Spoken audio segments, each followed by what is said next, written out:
So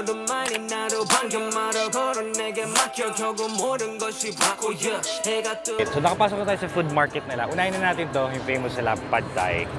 Ayan, so order tayo dito. Ang katabi niya, mga wonton naman. Ayan, so lagay ka dyan, pipili. Tapos ito may cilantro, may toge. Ayan. So maganda dito. Okay naman siya. Ganun pa rin yung presyon dito, katulad ng sa labas. And ito yung selection nila. Meron silang Pad Thai seafood, shrimp, squid, chicken, and then egg.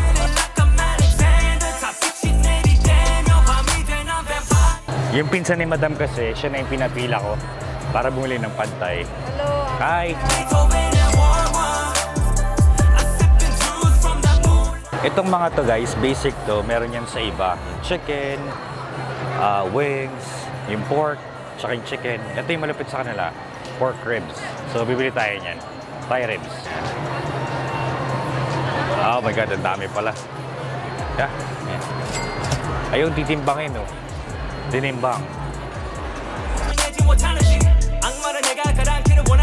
Yan, so nakita tayo ng spot. Okay, tapos hindi pa kami nakakaupo.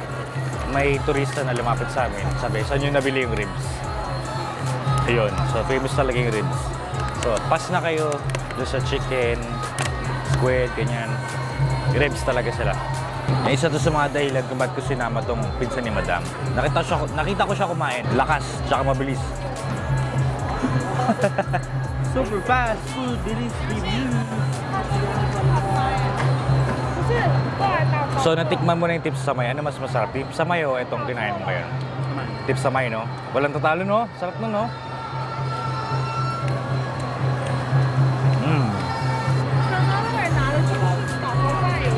Ay, laki na ito.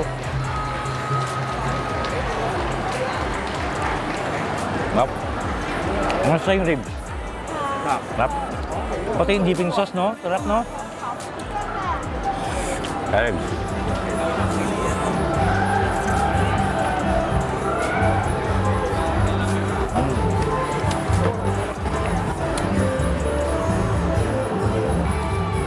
Lapit mo sa'yo.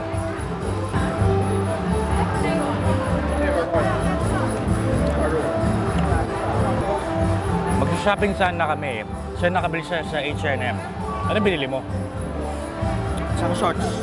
Tsaka dalawang cheap lang na t-shirt. Okay. Ako, may hinahanap akong damit na brand pero wala eh. Pares wala. Yung gusto ko wala.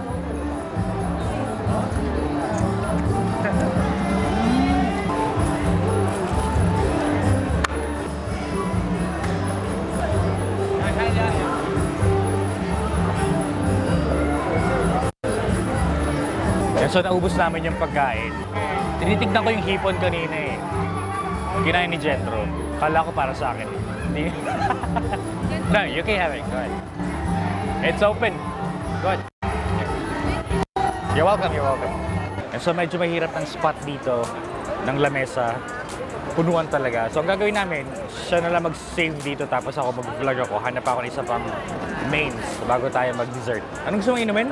Basta matamis. Basta matamis daw.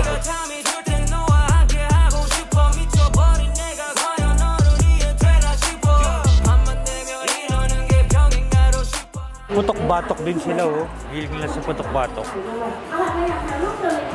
Another putok-batok. Wow. Shoot. Famous to. Pork rib soup. Shrimp lai-lai. Nagpapabili ng drinks si Jethro. Ito na lang, mango. Meron yung orange juice, pero ito na lang bilhin natin, mango.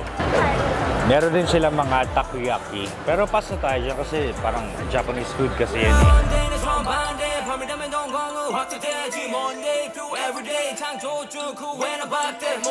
So wala na tayong mapiling iba kasi yung iba parang fried rice lang tapos parang Japanese tempura. Ayoko naman nun. So tingnan natin yung grilled nila, Thai style. Okay? Saka gusto ko ano eh, yung sakto lang. Medyo pricey pero okay lang. Nakabakasyon naman tayo. Daming tao.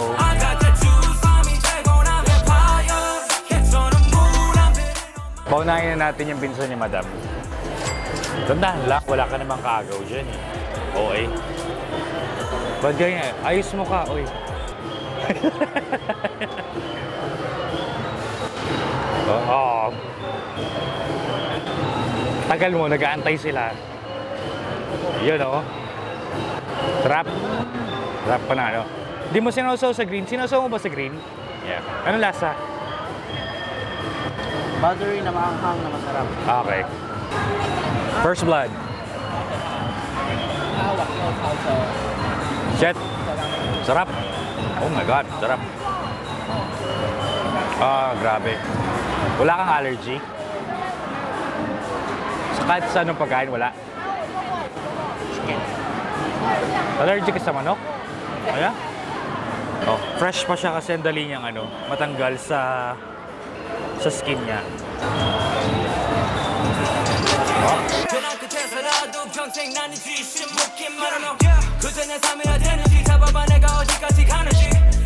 Ito yung famous nila na dessert bukod sa mango sticky rice. Roti, banana roti.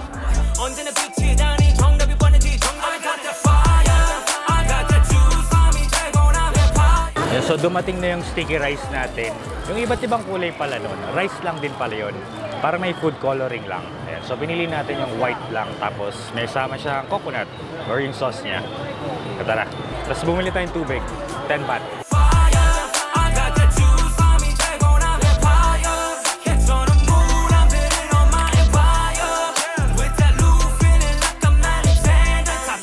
First blood.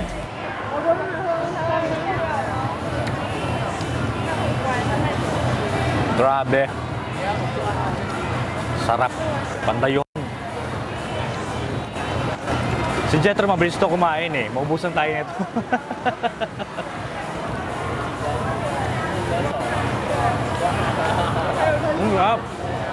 Alam niyo ba guys, sa LA, ang mango sticky rice na napakaliit, $16. 1.6, diba? Napakamahal nun sa US. Pero dito, $4 lang. Legit pa. Iba talaga. Gandahan, oy.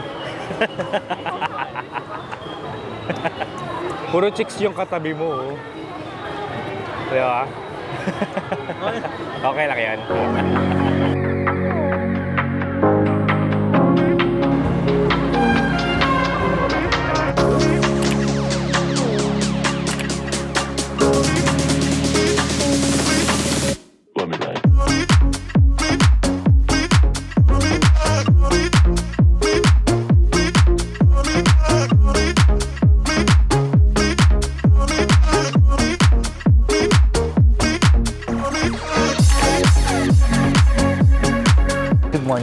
Kagising na namin ulit.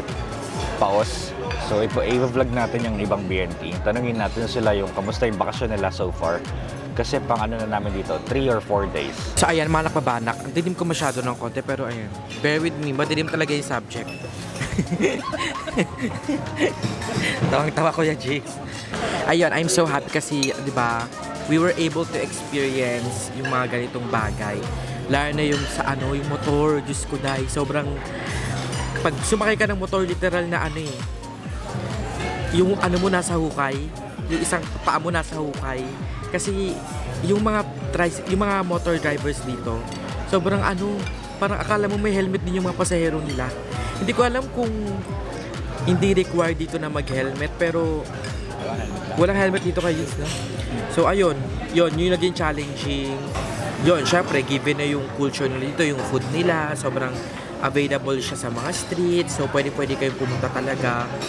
Plus the people, ayun, yun yung gusto ko dito, sobrang welcoming ng mga tao dito.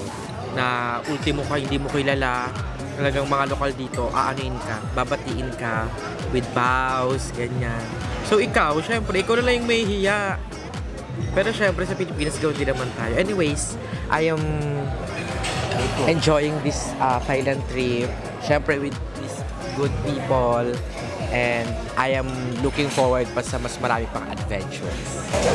So ako naman mga kawanger, all in all, sobrang na-enjoy ko ang Thailand. Although, the only problem siguro yung yung init. Pero yung init kasi, medyo malalabanan mo at isipin mo, dito lang naman ako nandito sa Thailand or sa Bangkok. So, might as well enjoy.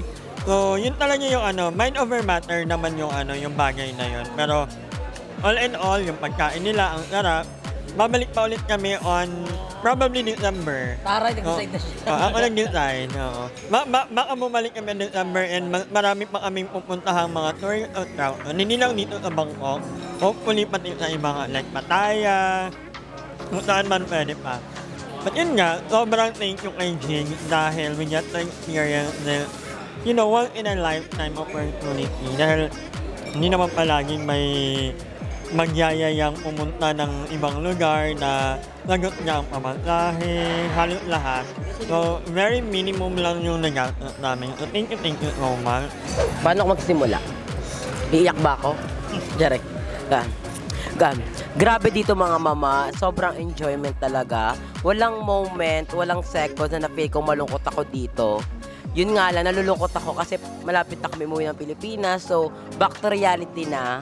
And yung experience ko din sa Thailand, ano ko talaga siya, matitreasure ko talaga siya. Kasi alam niyo naman na ito talaga yung dream country ko. Masaya ako dito, parang dito ako belong.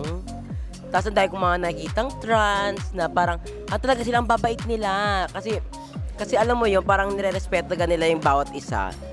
Kahit yung mga dayuhan. Isa sa mga best moment ko dito is yung sumakay kami ng motor. And thankful kay Kuya Jigs kasi nga naka-insurance pala kami, late namin nalaman. So, whatever happens, safe kami kasi nga meron kami insurance. And thank you kay Kuya Jigs kasi itong treat na to, ginastusan niya kami. And ito pang first country namin, sponsor, di ba? Kaya thank you so much kay Kuya Jigs. And soon kapag nagkapera na si Limber, siya naman yung babawi. Singapore, yes. Pangarap kayo. Sabay tayo. So ayun lang and hope to makabalik. I'm hoping na makabalik pa dito kasi talaga yung pag-i-stay namin dito, kulang siya. Pero syempre kahit paano maging thankful ka. Marami ka kasi pwedeng punta din sa Thailand na hindi talaga magiging sulit yung kulang talaga yung 6 days kasi marami kang pwedeng puntahan dito sa Thailand. Kaya ayun, thankful pa rin kay Kuya Jig sa mga ganap and mga pagiging tour guide niya sa amin dito sa Thailand. So ako, I'm so very thankful kay Kuya Jigs dahil nakapunta tayo dito sa first travel natin here sa Thailand and first ko to out of the country. So thank you so much Kuya Jigs, and dito sa Thailand super relaxing and it's giving freedom. Kasi 'di ba walang dito, walang discrimination and kung anong gusto mong gawin, go lang. And ang ganda ng mga nila dito, temple, the food, and yung mga tao napaka-respectful. Kaya thank you so much. And thank you so much kay Kuya Jig sa pag-guide sa amin here kasi first time namin. So thank you so much. And the food is giving. I love the food dito. And yung init, gusto ko yung init din kasi pagkatapos ko kumain ng bongga, pagpapawisan talaga ako ng like legit. So thank you so much. And baka bumalik kami next year. Try ko Kuya Jig sa schedule ko ha. Kasi may mga na-schedule ako Australia, US. Pero I try my best to be the best among the all. Oh my God, I'm so very excited. Titrip ko kayo guys sa Cavite, sa Naik. Maganda doon. Kaya, nakaibiyang tunnel. Kaya, thank you so much Kuya Jig sa opportunity. We love you so much. See you sa US.